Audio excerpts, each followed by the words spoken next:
Hello, this is Ken Barron again with the National Association of Black and White Men Together. Today's topic racism casts us all and into the problems that have occurred over many years.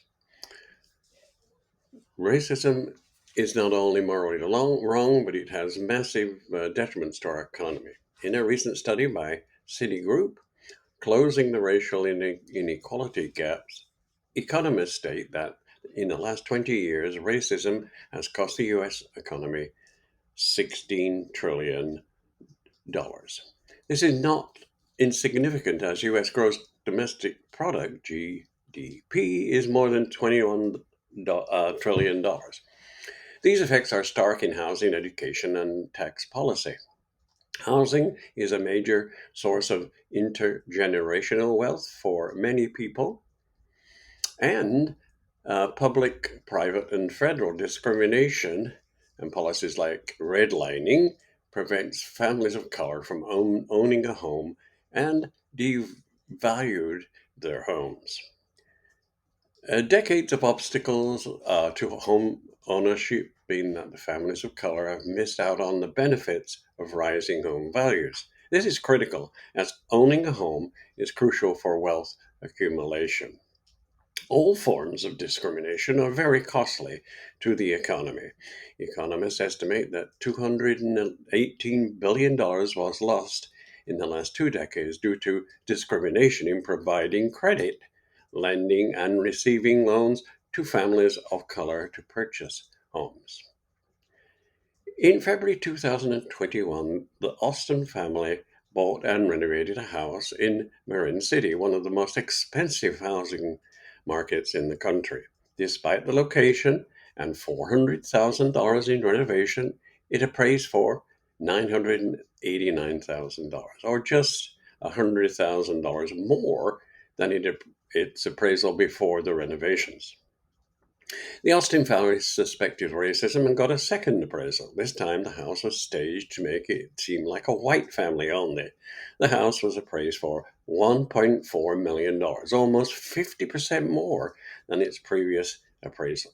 A family of color in the U.S. cannot use their home to build wealth and contribute to the economy if their homes continue to be devalued. Due to the years of racial segregation, families of color's homes are worth less, which means their schools are not as well funded. And that's unfortunate. Property taxes fund local schools. Schools in wealthier areas receive more funding. Due to the years of racial segregation, families of color's homes are worth less, which means their schools are not as well funded. Education is fundamental to increase a person's income and potential. Over 40 years, a person with a college degree and advanced degree will earn 1.3 million to $2 million respectively compared to a high school graduate.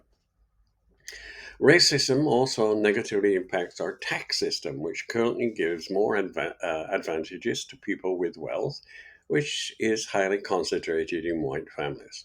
That's according to the Brookings Institute, and they say the net worth of a median white household is 10 times that of the median black household.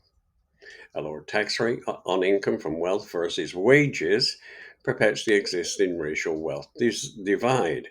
While tax advantages like the mortgage interest rate deduction provides additional tax relief for homeowners, there is typically no deduction or credit for renting. All over the tax code, benefits are given to people who have wealth. It is critical to address racism, as decades of housing discrimination in real estate, home ownership, lending, and federal policies means Black, Latino, and Native American households are more likely than white households to be low income renters.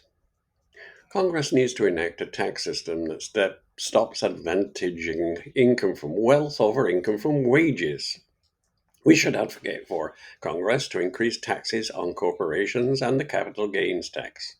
The current capital gains tax allows families to transfer vast sums of wealth across generations with minimal tax from art, real estate, and stocks. By prioritizing the taxing of wealth, we are working to close the racial wealth divide. It may seem that racism in our economy only affects people of color, but it costs us all.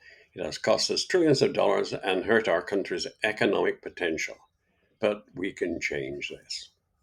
This is Ken Barron, and that was a podcast and a video cast, and it can be seen on the platforms where you get the podcasts and video casts, and also our website is nabwmt.org. If you want to email us for questions, it's nabwmt.org.